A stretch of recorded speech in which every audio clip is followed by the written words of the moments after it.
Hi നമസ്കാരം. വിനീസ് കൊണ്ടമിന്റെ മറ്റു എല്ലാ മാന്യ പ്രേക്ഷകർക്കും ഹൃദയം നിറഞ്ഞ സ്വാഗതം. വളരെ പ്രധാനപ്പെട്ട ഒരു വാർത്തയാണ്. കഴിഞ്ഞ ദിവസം നമ്മുടെ പാർലമെന്റ് മന്ദിരത്തിൽ നമ്മുടെ ജോൺ ബ്രിട്ടാസ് എംപിയും നമ്മുടെ ഭരത് ചന്ദ്രൻ IPS, കാരണം പുള്ളി ഇപ്പോഴും IPSന്റെ ഇതിൽ തന്നെ നിൽക്കുക, താഴോട്ട് ഇറങ്ങിയിട്ടില്ല.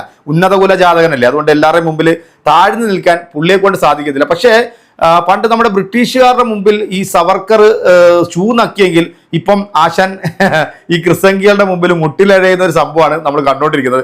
കേരളത്തിലെ ജനങ്ങൾ ചിരിച്ച് മടുത്ത് കേട്ടോ. എൻ്റെ പൊന്ന് തൃശ്ശൂരിലെ ജനങ്ങളെ നിങ്ങൾ ഓർക്കുമ്പോൾ സത്യം പറഞ്ഞ സഹതാപം തോന്നിപ്പോ. കാരണം ഒരുപക്ഷെ ചിലപ്പോൾ അവർക്കും തോന്നി തുടങ്ങിയിട്ടുണ്ട്. കാരണം അവരും പ്രതികരിച്ചു തുടങ്ങി, ഇങ്ങനെ എന്ത് കോമാളിത്തരമൊക്കെയാണ് ഈ കേരളത്തിൽ കാണിക്കുന്നത്. ഇന്ന് കേരളത്തിൽ ഏറ്റവും കൂടുതൽ ജനങ്ങൾ പൊട്ടിച്ചിരിക്കുന്നുണ്ടെങ്കിൽ അത് ഇദ്ദേഹത്തിന്റെ കോമാളിത്തരങ്ങൾ കണ്ട് മാത്രമാണ്. എന്തായാലും ജോൺ ബ്രിട്ടാസ് എംപിയും ഈ ഭരചന്ദ്രൻ IPSും പാർലമെന്റ് മന്ദിരത്തിലുള്ള ആ ഒരു തീപ്പൊരി പ്രസംഗം, അതുള്ള ആ ഒരു രംഗം ഒരുപക്ഷെ ചിലപ്പോൾ മലയാളികൾ ആരും മറന്നിട്ടുണ്ടാകില്ല. കാരണം ജോൺ ബ്രിട്ടാസ് MP എന്ന് പറയുന്നത് അതൊരു ആൺകുട്ടിയാണ്, അതൊരു പുലിക്കുട്ടിയാണെന്ന് തെളിയിച്ചു കൊടുത്തിട്ടുണ്ട്. ഇത് കണ്ടിട്ട് നമ്മുടെ കേരളത്തിലെ സംഘിക്കുട്ടന്മാർക്ക് കുരുപൊട്ടിയെന്ന് മാത്രമല്ല, ഒരു സിനിമ ഇറങ്ങിയപ്പോഴത്തേക്ക് കുരുപൊട്ടിയെന്നുണ്ടെങ്കിൽ ഇങ്ങനെ പച്ചയ്ക്ക് ഇരുത്തിക്കൊണ്ട് ഈ മുന്നാ ഗോപിയെ എടുത്തിട്ട് വലിച്ചു കയറുമ്പോഴത്തേക്ക് കേരളത്തിലെ സംഘിപ്പൊട്ടന്മാർക്ക് എന്തായാലും കുരുപൊട്ടാതിരിക്കുന്നത്. അപ്പൊ നമ്മുടെ ജോൺ ബ്രിട്ടാസ് MPയെ തട്ടിക്കളയണം എന്ന തരത്തിൽ ഏതോ ഒരു വേട്ടാവളിയൻ, കോഴിക്കോടുള്ള ഒരു സംഘപുത്രനാണ്, അണ്ടിമുക്ക് ശാഖയിൽ പോയി പഠിച്ചിട്ടുള്ള ഒരു ശാഖാ പൊട്ടനാണ് ഇവൻ. ഫേസ്ബുക്കിലൂടെ ഒരു കുറിപ്പ് അങ്ങോട്ട് കൊടുത്തു, കാരണം നമ്മുടെ ജോൺ ബ്രിട്ടാസ് MPയെ തട്ടിക്കളയണം.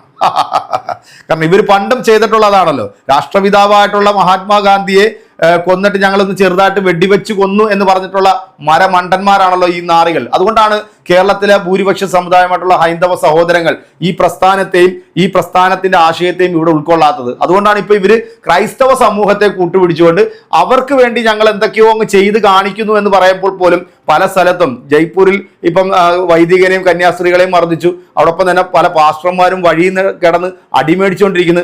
ഇതിനെക്കുറിച്ചിട്ടൊക്കെ ഇവിടുത്തെ ക്രൈസ്തവരുടെ ഉന്നമനത്തിന് വേണ്ടി ഞാൻ ക്രൈസ്തവരുടെ മറ്റേ എല്ലാം ആണെന്ന് പറഞ്ഞ് നെഞ്ചു വിരിച്ച് നടക്കുന്ന ത്രിപിൾ ചങ്കനായിട്ടുള്ള നമ്മുടെ പൂഞ്ഞാറിന്റെ വിഴുപ്പ് പാട്ടമായിട്ടുള്ള PC പറഞ്ഞത് നിങ്ങൾ കേട്ടായിരിക്കും. കാരണം അമ്പലമുറ്റത്തൊക്കെ പോയിരുന്നുകൊണ്ട് തോന്നിയാസം കാണിച്ചു കഴിഞ്ഞാൽ തല്ലുകൊള്ളൂ എന്നാ പറഞ്ഞത്. ഇതൊക്കെ മനസ്സിലാക്കേണ്ടത് ഇവിടുത്തെ ക്രൈസ്തവ സഹോദരങ്ങളാണ്. എന്തായാലും കാസ കൂസന്മാർക്കും ഈ പറയുന്നവനിക്കുമൊക്കെ ആവശ്യത്തിലേറെ ഈ പ്രസ്ഥാനങ്ങൾ കൊടുക്കുന്നുണ്ട്.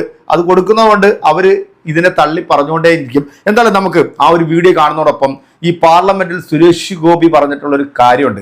അതായത് കൈരളി TVയുടെ ചെയർമാനായിട്ടുള്ള മമ്മൂക്കായാണ് അതിനകത്തേക്ക് വലിച്ചയക്കാൻ നോക്കി. പക്ഷേ അന്നേരം പുള്ളിയുടെ മറ്റേ ഫിലമെന്റിന് അടി കിട്ടി. കാരണം മമ്മൂക്കയുടെ പേര് ആ സ്ഥലത്ത് ഉച്ചരിച്ചാൽ പിന്നെ ഈ പറയുന്ന വേട്ടാവളിയൻ ഈ കേരളത്തിൽ കിടന്ന് ഇത്ത വരയ്ക്കും. കാരണം അദ്ദേഹത്തെ കാണുന്നത് സിനിമാ നടനായിട്ടാണ് കേട്ടോ. കാരണം അദ്ദേഹം രാഷ്ട്രീയത്തിലുണ്ടെങ്കിലും അദ്ദേഹത്തിന്റെ രാഷ്ട്രീയം അദ്ദേഹം അങ്ങനെ എല്ലായിടത്തും അങ്ങനെ അഭിപ്രായം പറയാറില്ല.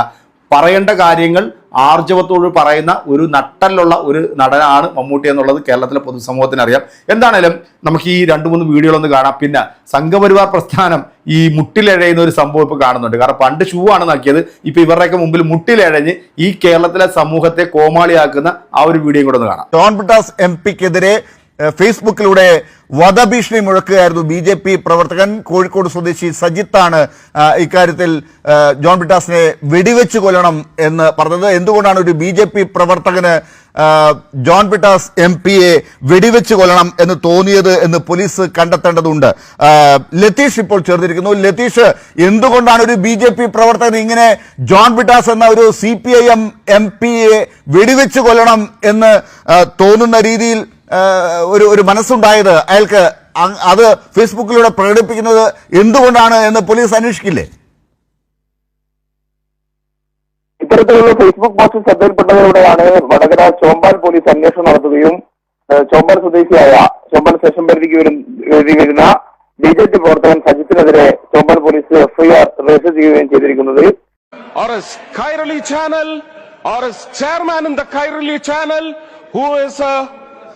leading actor in the Malayalam film industry. I do not wish to take his name because he is a noble soul. Does he dare to have a re-release? ഇവനിപ്പോ ആ പോസ്റ്റ് മുക്കിയിരിക്കുകയാണെന്നാണ് പറയുന്നത്. ഞാൻ എന്തായാലും ഫേസ്ബുക്കിലേക്ക് കയറി നോക്കി, അത്തരത്തിലുള്ള ഒരു പരാമർശമില്ല. കാരണം സുരേഷ് ഗോപി എന്ന് പറയുന്ന ഭരചന്ദ്രൻ IPSനെ വലിച്ചു കീറി ഒട്ടിച്ചത് ഈ സംഘപുത്രൻ അങ്ങോട്ട് സൂചിച്ചില്ല എന്നുള്ളതാണ് ഇതിനകത്ത് ഞാൻ കാണുന്ന ഒരു വിഷയം. ഈ സാധനം ഉണ്ടല്ലോ, കേരളത്തിലെ പൊതുസമൂഹം ജയിപ്പിച്ചു വിട്ടിട്ട് ഈ സാധനം ഒരു പള്ളിയിൽ പോയിട്ട് മുട്ടിലെഴയുന്ന ഒരു സാധനം കൂടെ ഉണ്ട്. അതും കൂടെ ഒന്ന് കണ്ടു നോക്കിക്കോളൂ.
ഒരു ഭാഗത്ത് ക്രൈസ്തവ സമൂഹത്തെ ഈ സംഘപ്രസ്ഥാനങ്ങൾ തല്ലിച്ചതയ്ക്കുന്നു, മറുഭാഗത്ത് ക്രൈസ്തവർക്ക് വേണ്ടി ഇത്തരത്തിലുള്ള നാടകങ്ങൾ കളിക്കുന്നു. വാഴക്കൊലയും മധുരപലഹാരവും ഒക്കെ ഏന്തി മുട്ടിലെഴഞ്ഞാണ് ഈ ആശാൻ ആ പള്ളിയിലോട്ട് ചെന്നത്. സത്യത്തിൽ ഇതൊക്കെ ക്രൈസ്തവ സമൂഹത്തെ അവഹേളിക്കുന്നതിന് തുല്യമല്ലേ? കാരണം ഒരു ഭാഗത്ത് ഈ ബില്ല് അവതരിപ്പിക്കുന്ന സമയത്താണ് വളരെ പ്രധാനപ്പെട്ട ഈ തൃശ്ശൂർ ജില്ലയിൽപ്പെട്ടിട്ടുള്ള ഒരു വൈദികനെ, അതും അവരുടെ വിശ്വാസത്തിൽപ്പെട്ടിട്ടുള്ള കന്യാസ്ത്രീകൾക്കും അവർക്ക് എന്ത് സംഭവിച്ചെന്ന് അറിയാൻ വേണ്ടി അദ്ദേഹം സ്റ്റേഷനിലേക്ക് ചെല്ലുമ്പോൾ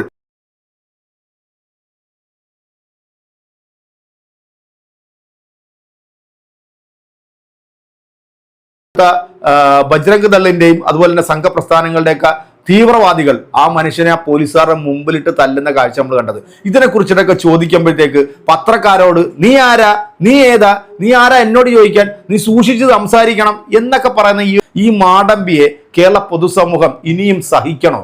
കാരണം അത്രത്തോളം പൊറുതിമുട്ടിയിരിക്കുകയാണ് ഈ ജനങ്ങൾ.